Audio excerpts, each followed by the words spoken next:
कि काहे भुला गइलू दोसरा के पाके,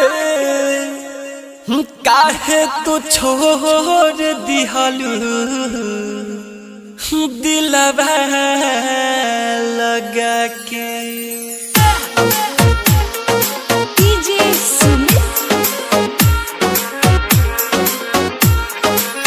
ए जानो चलती जाइब तोसे दूर हो, और देखे खाती लाश तू जरूर हो।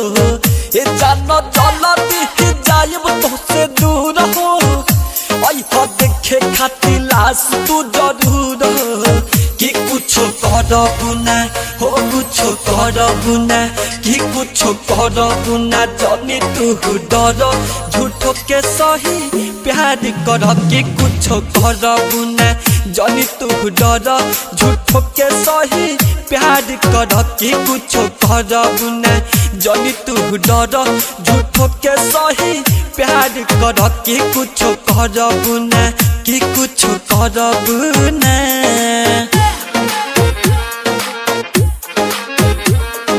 Presented by Margaret CJ Sumit। तेरे बिना जीना अब हुआ मुश्किल, तूने तोड़ दिया क्यों मेरा दिल। पल पल तेरी याद सताती, एक पल भी मुझे चैन न आती। अब न मिलेगा तुझे मेरे जैसा, बदला तू ली है बता दे कैसे। मेरा क्या है मर जाऊंगा, लौट कभी ना आऊंगा। लाख चिल्ला लो लाख बुला लो, फिर भी नहीं सुन पाऊंगा। चाहे सितम की चाहे तू गम की, किसी को ना बदलाऊंगा, किसी को ना बदलाऊंगा। तू बतावलू ना हमार कसूर हो, सादा सपना के दिल तू तूर हो। तू बतावलू ना हमार कसूर हो, सादा सपना के दिल तू तूर हो। हंस के तू बोला, हो हंस के तू बोला, हो हंस के तू बोला, हमसे न लड़ा झूठो के सही प्यार कर। कि कुछ करबू ना, जानी तू डर झूठो के सही प्यार कर। कि कुछ करबू ना, जानी तू डर झूठो के सही प्यार कर। कि कुछ करबू ना, कि कुछ करबू ना।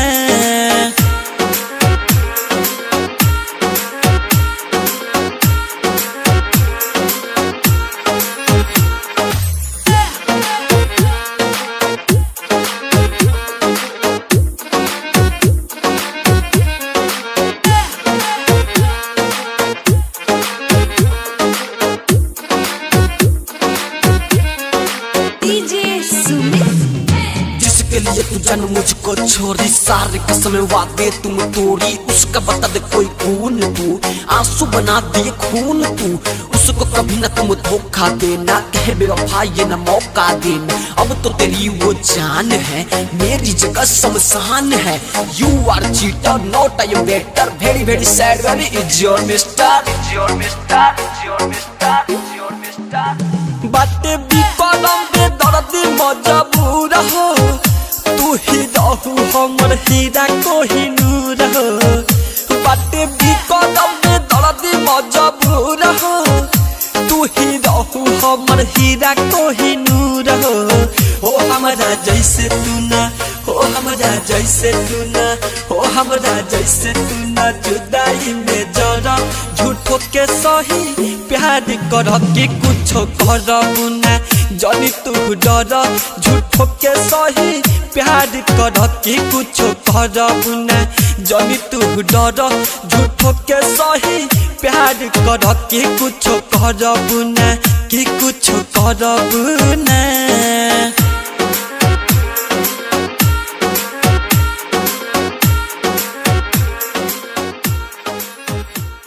माँ गायत्री रिकॉर्डिंग स्टूडियो, मलंगवा, सरलाही, नेपाल।